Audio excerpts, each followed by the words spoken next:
Hello, hello, and welcome to Real Talk Food Safety this week. Hello, everyone. Welcome. We're super excited for you to be here today because we have a special guest sitting in. Hello. Hi, Bryan. How are you today? Good, Jill. How are you? Good. It's always fun to be like when we're on your show. And this is, I think, the first time we've had you on our show, right? Yes. Wow, this is the first time? This is the first time. Yeah. I've had both of you guys on, but I haven't had the opportunity. You guys are so busy and all kinds of things going on. This is the first opportunity we've had. Awesome. Well, good thing we made it work this week. Yes.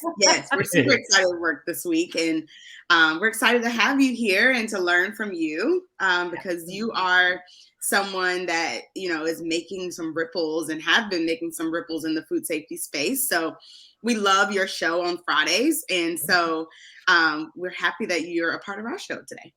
Well, thank you. Glad to be here. This is awesome. You guys are doing a lot of good stuff too. Don't discount that.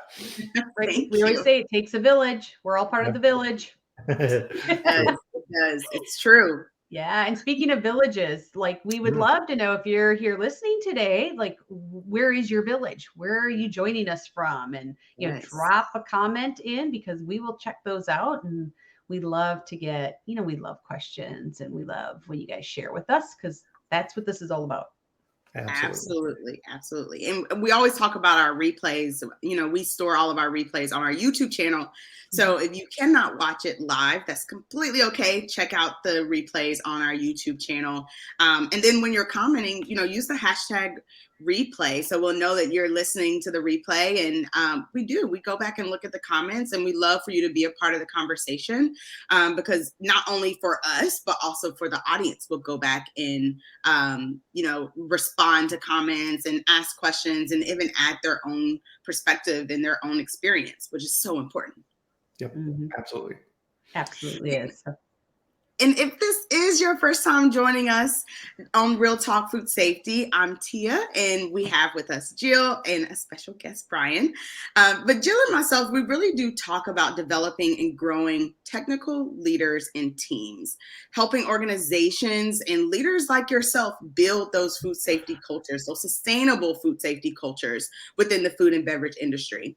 So we go live every week on Wednesdays at noon Eastern to talk about these relevant topics around food safety culture, around food safety, what's happening in your space, what is top of mind, and we get real about it. We really do have the conversations from a perspective of what is really going on, what do you really need to know, and how do you really need to have the conversations at your organizations or with other people.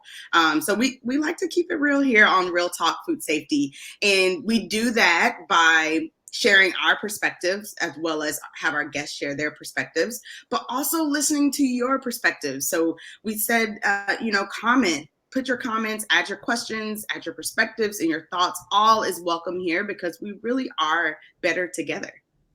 Absolutely, 100%. Yeah, and I think we were actually a little inspired by Bryan, by your food safety chat that also is a weekly show that comes on Fridays.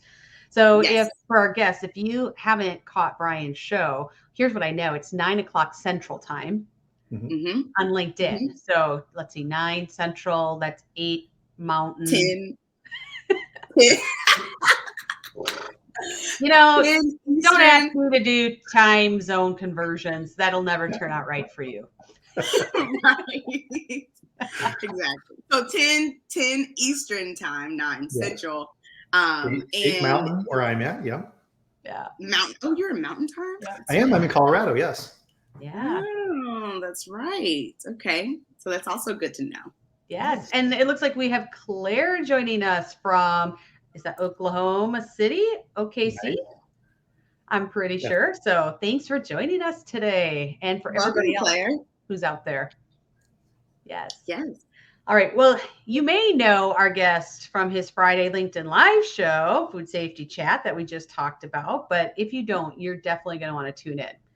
So, because we are super happy to have the incredible Bryan Armentrout with us on the show today.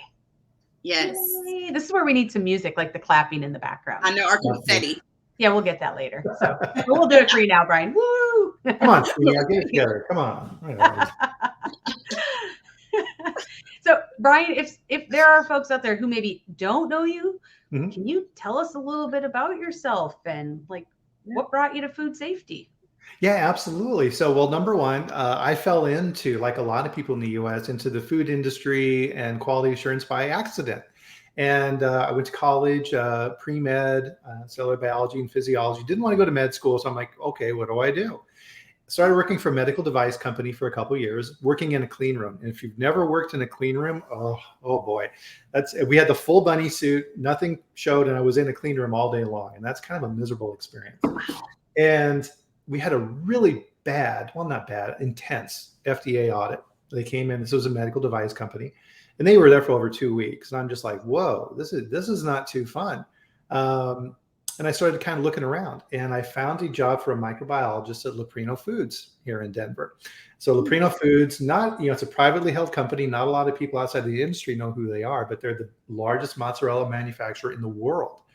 And I started off there and worked there for a period of time, worked my way up, technical manager role, and then decided to leave the company and became head of quality assurance for Bond Grain Cheese in Pennsylvania. And so I was probably about 31 or 32 at the time. So, big step change for me and just an incredible learning curve on that side. After that, I went in to head up quality assurance for Lactalis American Group North America.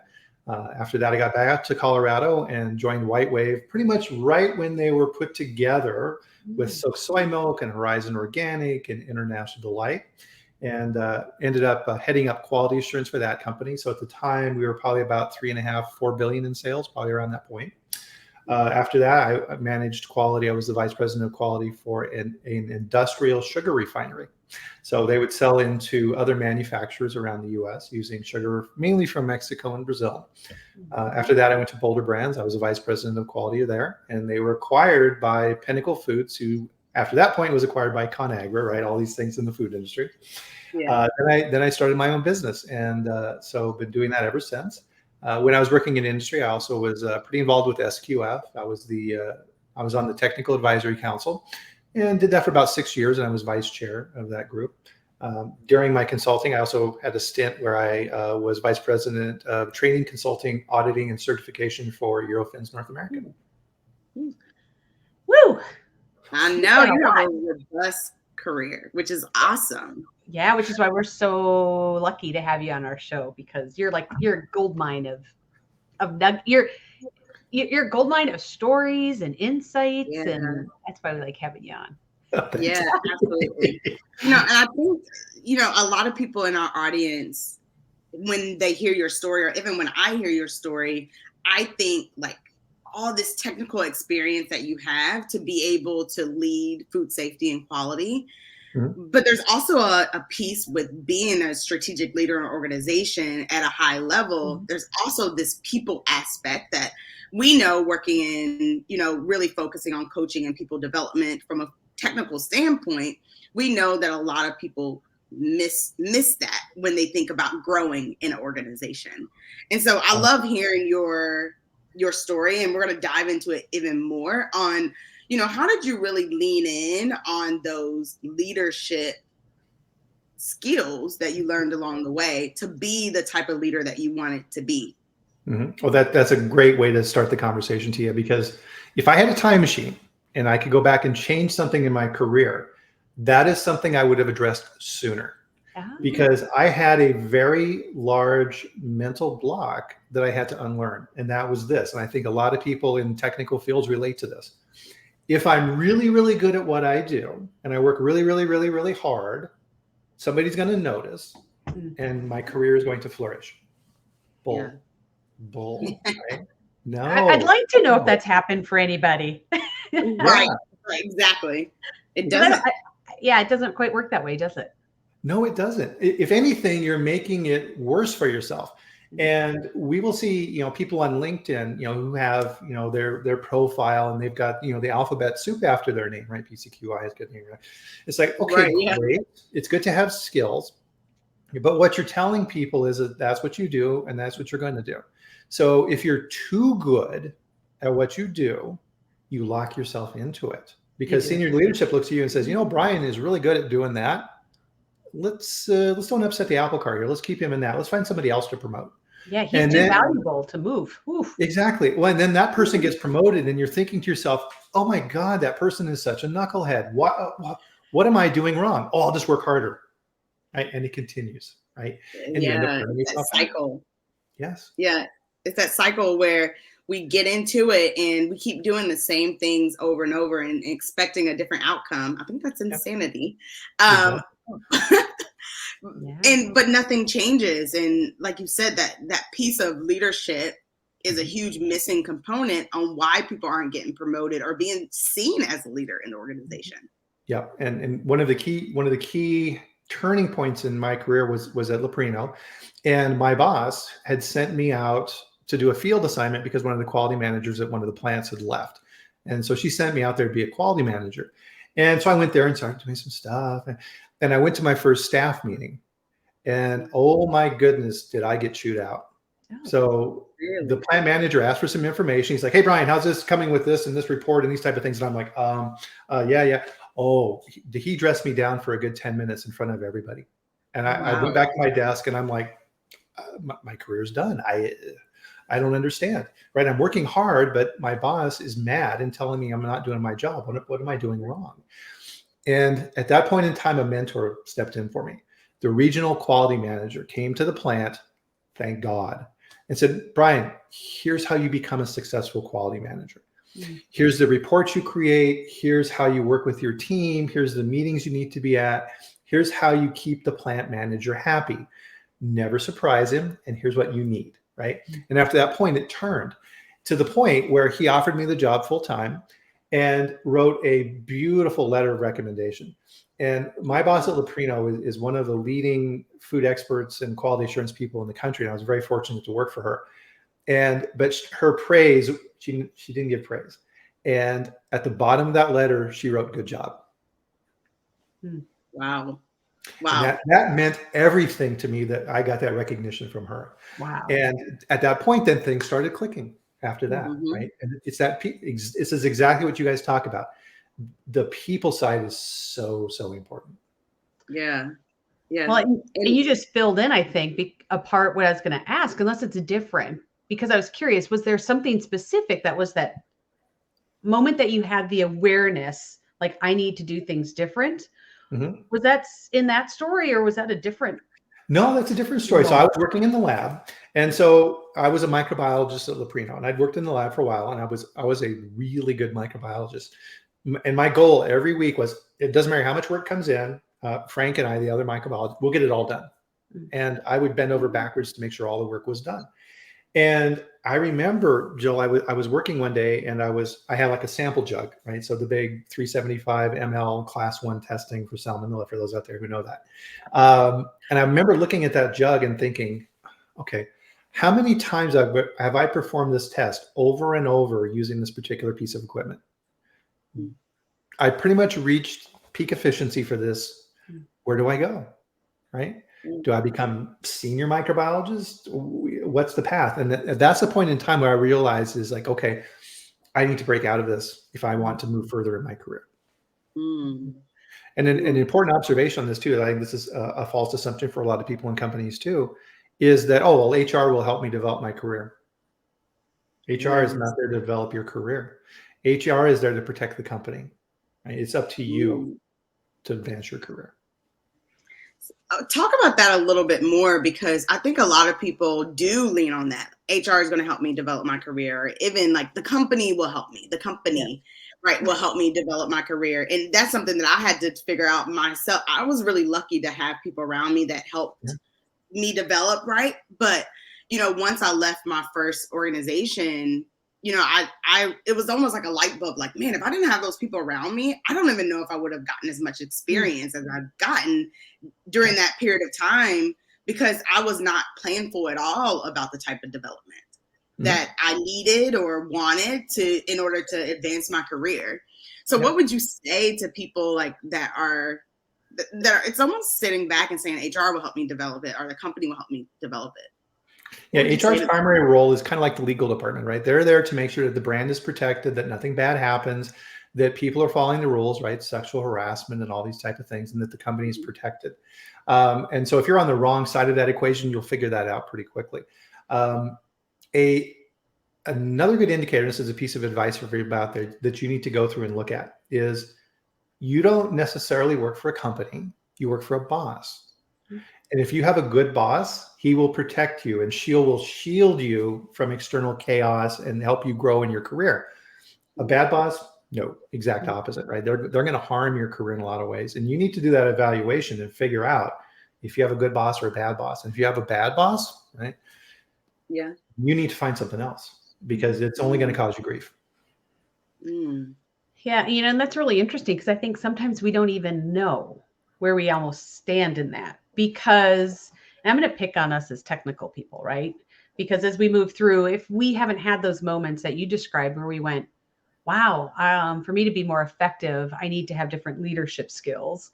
Like we'll only see people around us who maybe don't have, they're good people, don't get me wrong, good people, smart people, good at what they do, but maybe not at always developing you and championing you for getting out of your comfort zone to help you build, to help you learn, right? So I think that's part of why we have these shows too, so that you can see like there are different ways, like what other perspectives are out there, because I think, like you said, Bryan, I think HR is starting to evolve, but once again, their function is protecting the organization, but they also recognize that attracting and retaining talent is important. So there are those elements of some development plans, but often those are really woven into what does the company need versus what does this person need. Right. Oh, absolutely. And really that comes down to the department head and taking the company objectives, putting those into goals for your team and then for the individuals on your team, and then following up. So with my team members, and as a rule, you should never have more than 6 people reporting to you. It gets beyond that, you can't manage it. So when I was running quality at White Wave, I had 4 direct reports. I had 4 directors with 4 different areas of responsibility, and then they had their teams under them. You don't want to get beyond that.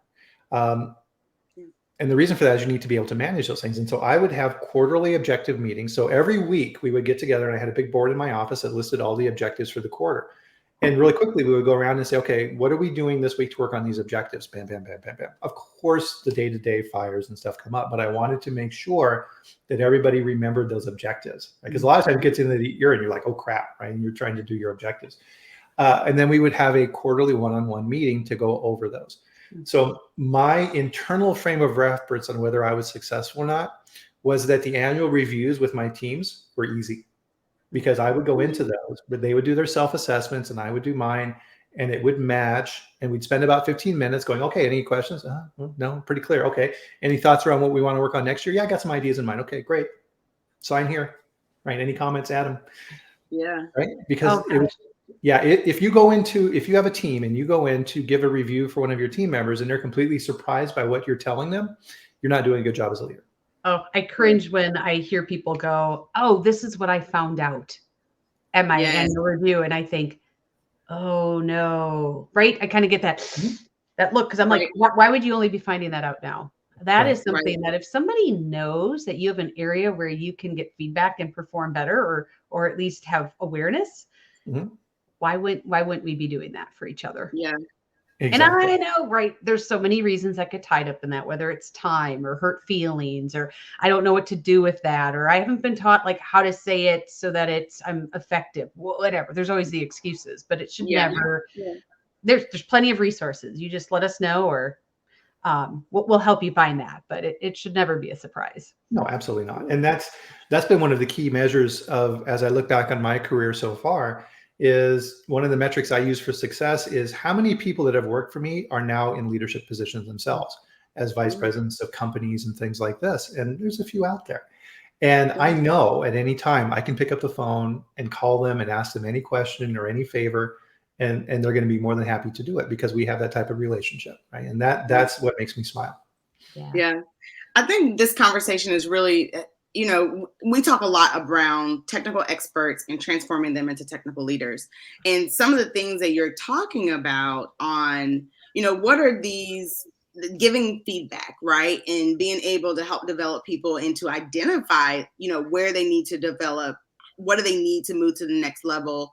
What do they need to, even be able to perform their role at the organization in a way that's not just technical focus, right? Like getting the data, looking at the data, but also interacting with people and having those conversations and influencing others.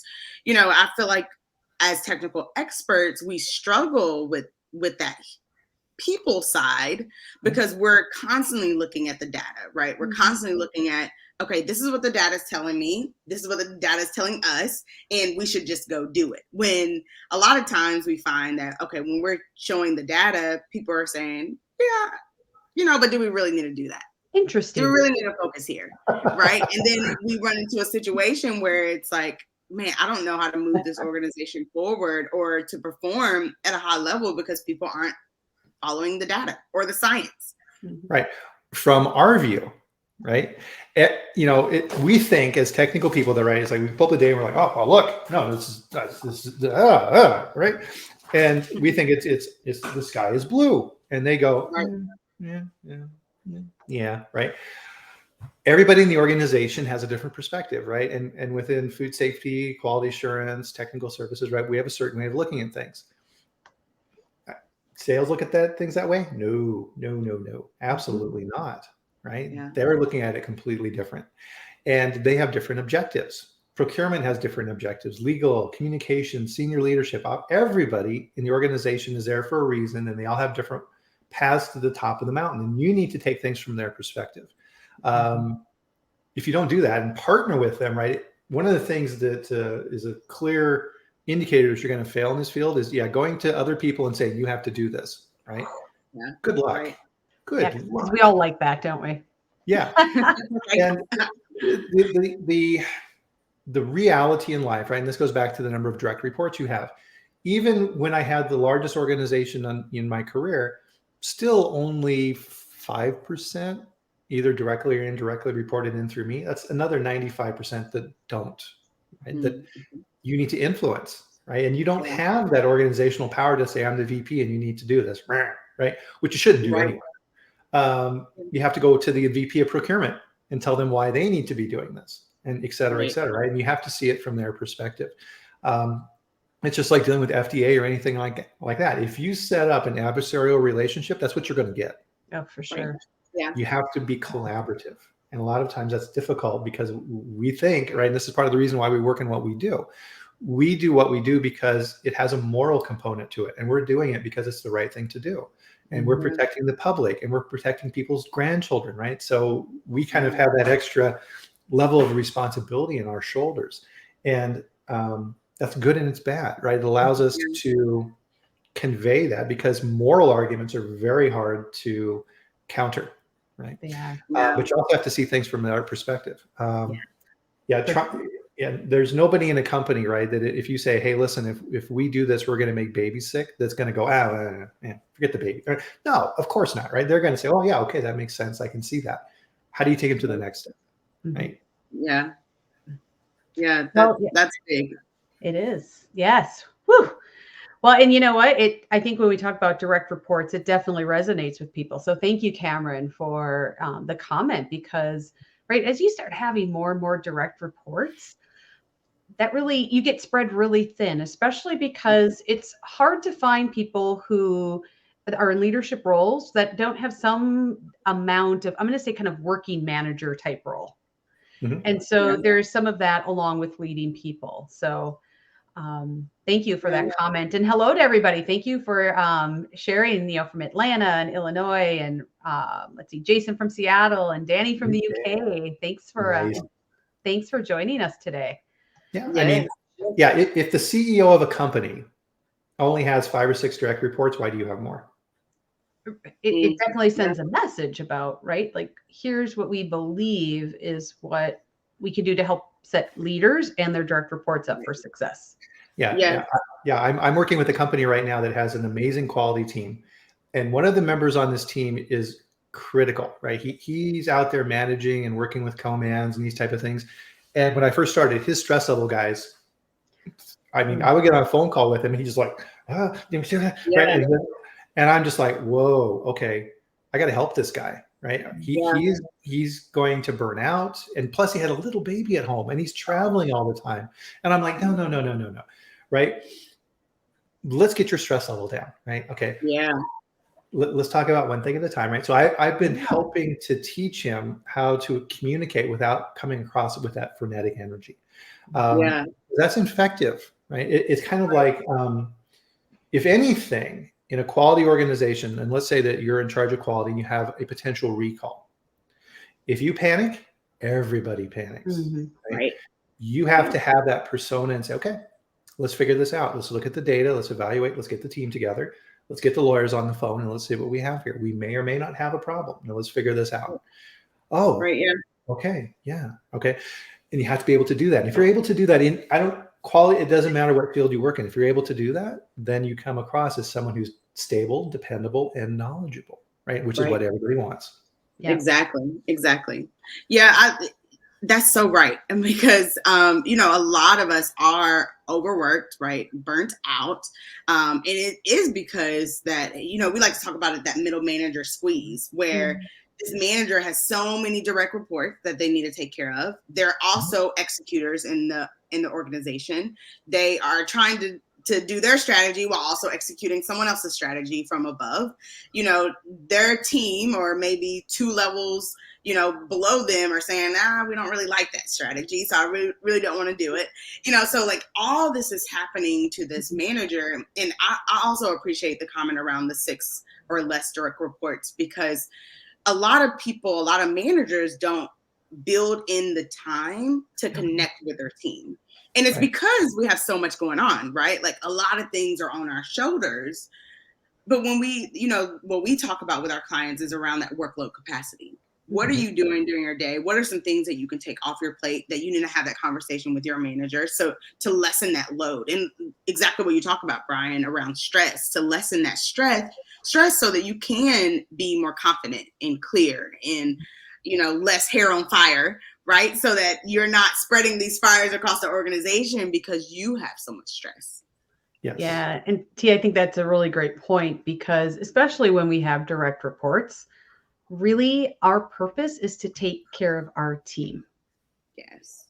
And I think that gets lost sometimes because we're so used to being, recognized for, wow, you had a really great report, or that was a really informational design study, or wow, this really went well, which those are all good things, but really taking care of our team to be able to do those things and have success takes an entirely different mindset. And so, you know what? I see Bryan has this behind him and Tia has it up. I do. You do. I think it's up there. I just got to show this, the new manager mindset for our audience. If you haven't already gotten your copy of this, go on out to Amazon. But our guest, Bryan, wrote this. Yes. And I guess I'm curious, Bryan, what sparked putting this book together and capturing some of the nuggets that are in this book? Well, it's exactly what we've been talking about here today. I wanted to, and this is something that I think this is a really great thing about what we do, right? Is we want to, as an industry, we want to share our knowledge and our expertise and help others, right? Because to your point earlier, Jill, we all succeed or fail together. Because if we have quality managers who don't have this understanding and have a recall, it impacts other industries and other people as well. So the more we share, the better. And the genesis of the book really was that understanding for me of that jump from being an individual contributor to a manager is huge, right? So somebody will tap you on the shoulder at some point and say, okay, we're going to promote you. And then they put you in an office and they give you a laptop and they say, okay, these 3 people report to you, right? Odds are they used to be your coworkers and now they're not too happy that you're the boss. And they walk away, right? Which is why I put this dude on the front, right? Which is, you're sitting at your desk going, oh my God, right? They don't say, okay, now we're going to put you in 6 months of manager class and teach you how to be a good manager. No, right? It's all on the fly. So this book was an attempt to convey some of the lessons I learned, right? And it was definitely learning by mistake and figuring out along the way. So hopefully people who read this book can learn a couple of things from my mistakes and say, oh, okay, I'm going to avoid that in my career and then kind of take it to the next level. So that's why I put this together. Yeah, I love it. Me too. And I think it's always interesting because we've been talking about as technical experts, we're often trained to use data to drive decisions. And one of the things that I liked about in your book is you've got a mini lesson in here that says, making logic and reason the philosophical base of how you approach your role as a manager will reap success. I would love if you could tell us more about kind of like what led you to have this, this mini lesson come up and what it meant to you and what it means for others. Right. Well, and that's why I created an entire section of the book on philosophy and how it impacts your life. In that, and philosophy is something that I've always been highly interested in and studying. It's like, okay, how can I apply this to the world of work, right? Because it does. We all have a philosophy. We all have a way of viewing the world, right? Because ever since we're an infant, it all comes down to three questions, which is, what is it? How do I know? And what do I do about it, right? So as we're babies, right, your mom says, don't touch the stove. And you're like, your mom, you don't want to do that. Don't, and you're like, what's the problem, right? Blah, right. And then you burn your finger and you're like, okay, write that lesson down. Hot equals pain, right? And you never do that again. It's like in A Christmas Story, right? The kid sticking his tongue on the pole, right? It doesn't make any sense to you as a kid. You're like, well, why in the world would my tongue stick to a pole when it's cold? Right? And you do it. Right. So philosophy really is, as human beings, right? It's our understanding of the world. What is it? Why does it do that? And what do I do about it? And with that, there's that inherent, because you hear this all the time, right? People will say things to you like, oh, well, that's just your reality. Oh, well, isn't that interesting, right? Well, they may be true for you, but that's not true for me. Interesting, right? They're expressing a philosophical viewpoint. Yeah. And it all comes down to two main views going back thousands of years. And I talk about this in the book with Aristotle and Plato. Aristotle had the view of A is A. That's the shorthand for that. A thing is what it is, right? Things have a nature. Fire is hot, birds fly, etc. And it's our job as human beings to figure out the nature of reality. And it's knowable and it's learnable, right? That's how things advance. The other view is the Platonic view of the world. And so with Plato, his famous viewpoint was the cave with the shadows, right? So I'm pretty sure everybody's probably heard this story, right? Where reality is not what we see. We're just merely looking at reality's shadow on the wall of a cave, right? A cat is not really a cat. It's the shadow of a cat, and catness exists somewhere else, right? Well, that's a radically different way of viewing the world. And once you learn about philosophy and these two main viewpoints, you can figure out pretty quickly what viewpoint people are in. Now, why is that important, right? That's important because you need to understand that if you're going to work with people, right? You need to understand how they process information and how they look at the world, right? We're all going to view the world differently. And we need to look at those things from those basic buckets, right? And then you can get into subtopics around aesthetics and politics and epistemology and these type of things on subcategories of philosophy. But part of the reason I put this in here, why I think it's so important, is because it's missed, right? So many people have a very low understanding of how these things work. They think philosophy is that logic course you took in college, right? Where if, then, that, and you work out your formulas. No, right? That's useful, but that's not philosophy. Yeah, I like the way you put that, because like even as we talk about leadership mindset, one of the things that we say is that there's multiple truths, or people have their own truths, right? And that's really what we're getting at, is that people view the world differently, and something that may be true to you may not be true to someone that you're managing. So if you're trying to come at it from your truth, you might be missing that person, right? Like you might be creating a conflict there, or not motivating that person to, do their job and help inspire people around food safety and so forth, because you're not looking at the world the way that they look at the world. Right. Well, and the best two buckets to look at that is there's the metaphysical and the man-made. The metaphysical is the world, right? It's galaxies and stars and everything else, right? It's protons have a positive charge, all these type of things. That's the metaphysical reality. The man-made is what we create, right? We're sitting here in 3 different time zones, talking to each other with these awesome guests over this amazing equipment, right? that is man-made. We created this, right? Right. And people have their own unique perspective. And I think perspective is a word that is a little more accurate than my truth, right? It's my perspective, right? Everybody has a perspective on how they do things. It may be right, it may be wrong, right? But if it works for them, great. And as long as we don't infringe upon each other to perform those activities and run around the world doing what we need to do, great, do what you want, right? But as soon as you cross that line and initiate force against another, then you're into immorality. Yeah. Right. Yeah. Which, of course, relates so much to what we do in food safety, because how often are we looking at different practices, and whether it's going out on the floor and saying, like, how do you think we should do this best? Right? If we ask 5 people, we're going to get 5 different opinions, 5 different perspectives. Even if we're doing some type of root cause analysis, what went wrong out here? We're going to ask 5 people, we get 5 different perspectives. Yeah, So absolutely. keeping this in mind is so important, because we will encounter it every time we have an interaction. Right. Yes, absolutely. Yep. And so you need to understand that person's perspective so that you can interact with them in their language. Right. And that's exactly what I was about to say, that's why we have to ask those questions. That's why we have to be connected to the people that we manage directly, right? But then also the people that we're trying to influence indirectly, where like you talked about, if you're the VP of food safety and quality and you're trying to roll out a certain strategy and you need the VP of procurement and his team to be on board, you have to figure out what his perspective is. What is his perspective around his role? What is his perspective around food safety and quality and how it impacts him? You might even have a counterpart that feels like food safety and quality has nothing to do with their job. And so when you are trying to say, yes, it is, you need to do some things around food safety and quality, but they right now believe that, no, I don't think that I need anything around food safety and quality. Right there, that different perspective, right, is going to cause some conflict and could prevent you from influencing them. Yeah, here's a quick example of that.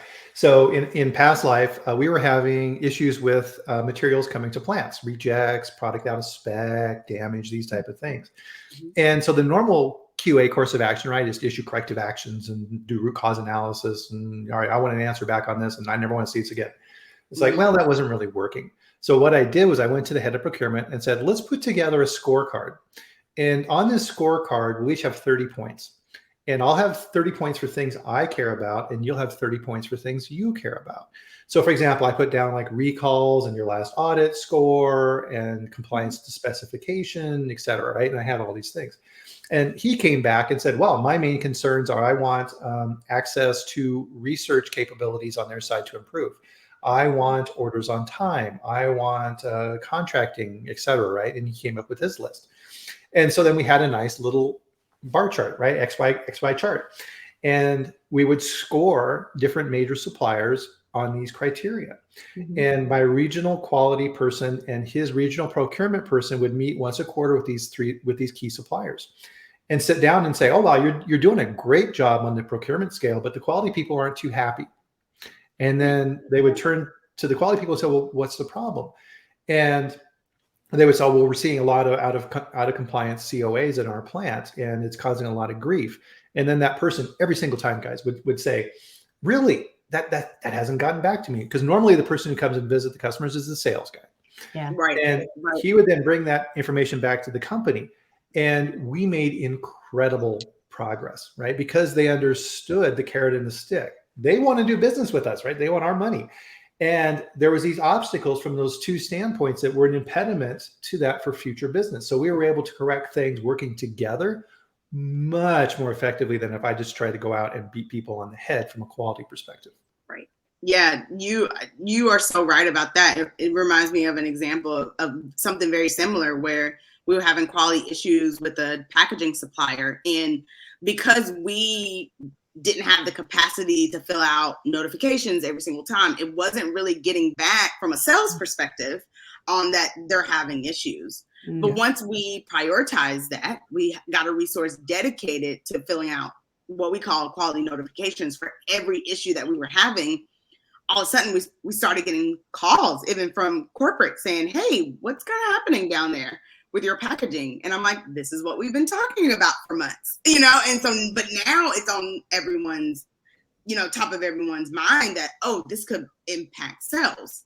And this is an issue. And it's not even too that now this impacts sales, we need to pay attention to it. It's more like now they know what's going on. So they now have the information to say like, oh, wow, this is happening. This makes sense to me. We want to make sure we're buying the right products and that we're not having an issue even in our facilities. So it gives them a little bit more information there that they can respond to it, which ultimately leads to a different outcome. Yep, absolutely, 100%. Oh, well, you know, and I think all the examples and what we've talked about, right, really involve this. How do we move from being a technical expert to being a technical leader so we can actually be effective, right? Right. So, Bryan, that really leads me to this question, because I love that you've got, you know, this experience in industry and you've had all of these different moments where you get to have all these insights into different places. So, you know, when you think about this transformation to a technical leader, how well do you think we've been doing? Like, have we made meaningful progress helping our experts make this transformation? Because I know it's a passion for both of us, for all of us. Right. It's hard to measure from a macro level, isn't it? I mean, the way I look at it is this: my scorecard is who are the individuals I've been able to help down this path, right? If you try and say I'm going to move the needle for the entire, no, right? That's not going to happen, right? And a lot of this is how can we influence and do that outside of our circle? Because that's part of the issue too, right? Is that in what we do, we have our tribes, right? We have our quality tribe and these type of things, but then that also subcategorizes into dairy and meat and poultry and produce, right? We're all doing pretty much the same thing, but there's slight nuances, right? And we don't really do a good job of communicating between those groups, right? So part of that is getting these lessons out and seeing things from a new perspective.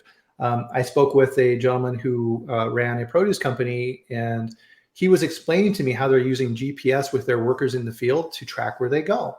And that way, if they have a recall and there's a particular section that had an issue, they know where it came from. And I was like, wow, that would be amazing if we could use that technology in plants. Let's say that you were able to monitor sanitation and figure out what are the hot spots, right? What are the areas in the plant where we spend most of our time versus where we have most problems, right? Yeah. Because sanitation crews, right, if you have equipment that's hard to clean and difficult to break down, and it takes a lot of time, and by the end of the shift, you're tired and wet and blah, right? You come into work going, yay, I can't wait to do that. No, right? So how can that technology be applied in other industries, right? And once we start kind of crossing our thinking along that, that's how I think things improve, Joe. I like that. The sharing of best practices, the sharing of knowledge, right? Yep. Yes. What we're doing right now. Knowledge sharing and application, right? And kind of being open to where those other applications can be, where they can be used. So I think, like you said, right? Like you see it out in the field and you think, oh, well, gosh, that works there. But to make that connection to go, oh, could it work over here? Where else could it work?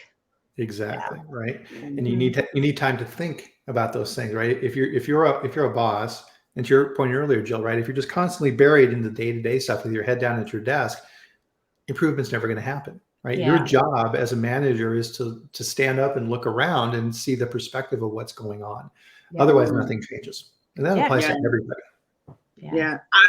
I love that perspective. I love the way you said that. Like if you as a leader in your organization is just sitting at your desk or wherever you sit with your head buried and you're quote unquote getting work done, things are really not going to change. No, not like you need them to.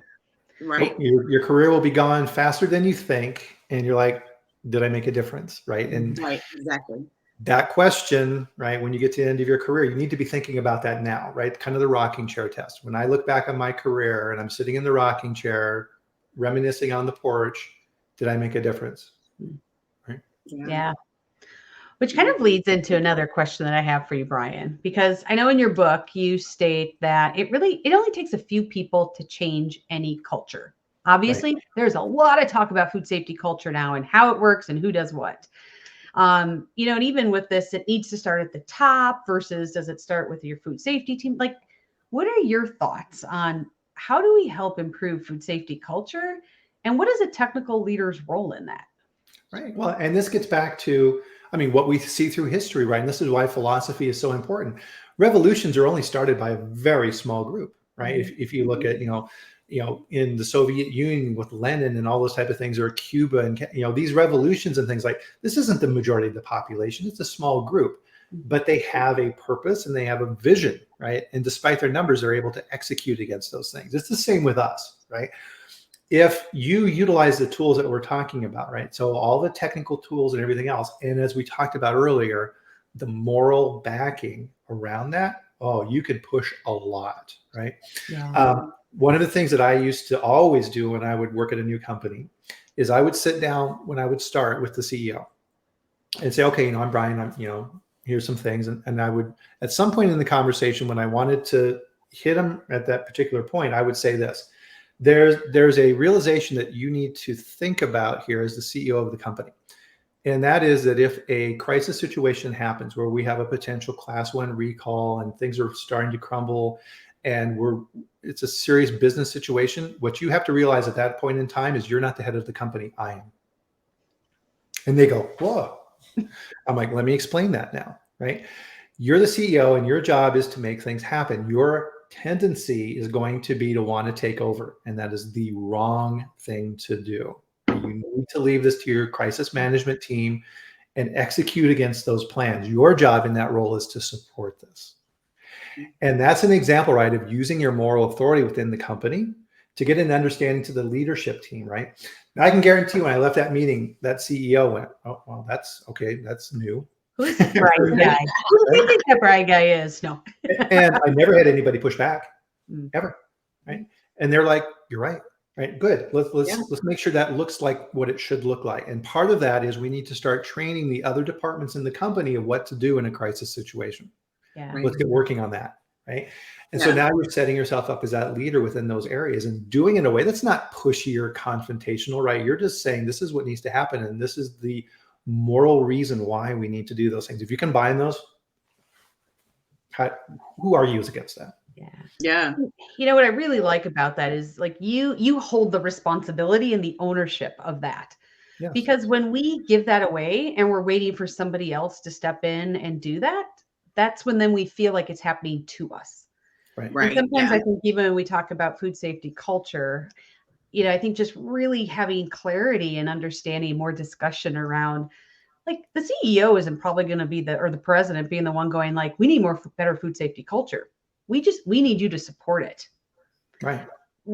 There are others who have passion and who have purpose and who have actions on what to do for that. So allow that to happen. Because I think, like you said, all movements, if you look back in history, movements typically aren't like dictator down. Right. They are usually things that happen because there is a community of people who go, as citizens, we're standing up and we're going to own what we see that we don't like and what needs to change. Exactly. Yeah. Exactly. Yeah. I think it also helps you think through, like, as the leader of food safety and quality in the team, think through, okay, what do I need to give the CEO or other members of the executive leadership team so that they can support? Yeah. So that they don't feel like, man, I need to jump in because it looks like chaos. Mm-hmm. So I've sometimes said to leaders, what do you need to be able to allow your team to do their roles, to do their jobs? What do you need so that you feel like you have everything you need in order to support? And that kind of goes to Cameron's question, I think. Yeah, I think that kind of dovetails nicely. Yeah. So Bryan, so what is a best practice to engage executive leadership so they understand why FSQA is essential without communicating through fear? Right. And I think the example of my communication with the CEO is a good example of that, right? Is you're communicating the necessity of why you're doing this, not only for the success of the company, but protection of the brand and the public, right? And making sure that those messages come through. I think a lot of times, Cameron, a major impediment and something that we have to deal with is food safety is assumed. Right? It's like, it'll be fine. We've been doing this forever. We never had a problem. And then something happens, right? And then it's like, oh, we had a food safety quality problem. It's like, no, I didn't do this, right? We have a system problem. We have an operational problem, whatever the problem may be. But it's too easy to throw it back on us and say, we had a quality issue. And I always bristle when I hear that and push back against it, because that's not the case, right? Yeah. And so part of this, right, is if you're in a leadership position within the company and you need to manage up in those roles. And this gets back to earlier in our conversation, right? Of you don't have to be the vice president of quality to do that, right? You're on product teams, you're in a plant, you have influence and responsibilities in the organization, and you need to be able to relate to those and communicate those up. And those messages need to dovetail, and they'll get it, right? They'll get it. Yeah. I really like that around, communicating up. And, I will also add to communicating up to help influence up when there's not a crisis. Yes. Right. So making sure that you have those conversations early on to set expectations. Like, Right. Bryan, you talked about having that conversation the first time you meet with a CEO. You're typically not in crisis, right? Mm-hmm. They probably remember a time that they did try to step in when they probably shouldn't have. Right. But now it's something where, okay, now it's front of mind, so that when you go into a crisis mode, you can say, remember what we talked about. This is the time for you to take a supporting role so this team can do their job. Yep. And this is what you said you needed in order to support that. 100%. Yeah. And that's such an important topic that even like in our boot camp, we have an entire module on your circle of support. Exactly for this purpose, because who do you need to make sure you're connecting with on a regular basis? And like, what are you talking about? Because once again, it's about collaborating and giving people the good news, not always the bad news, and finding out where they need help. And that's really some of that, helping people understand where FSQA can bring value when we focus on not only the good things, but how do we help them solve things? Absolutely. Right. So when we can do that and make sure we're doing that at some regular cadence, that helps build that trust and not through fear. Right. Right. Exactly. And a great way to do that too, Cameron, is, and I talk about this in the next section in the book, is being consumer centric. And a lot of times in companies, we get too internalized and too much navel gazing. And a good example I use on this is like sensory attributes for products. And this used to drive me nuts, right? We would have a product cutting, right? And then the senior leadership shows up and you're looking at the brie or whatever it is, and everybody's evaluating it. And then the CEO gives their determination of why she thinks that's good product. No, we're not selling to CEOs. I don't care what you think, right? You don't want to say it like that, but you're not the consumer, right? They are the ones who set the attributes, right? So when I have my cup of coffee, I have expectations of what it tastes like, what the bitterness is, what the half and half is doing. And all of these things are that consumer experience. And a good way to get positive exposure and growth within a company, within the quality group, is advocating for the consumer, right? Yeah. So when standards are set, so for example, on products, and let's say that you have a pH level on your product and your spec says we're going to be between 5.5 and 6 for the pH and things like that. Great. Did I ever in my career, a consumer contact me and say, the pH of your product was a little high? Nope. They say this tastes weird.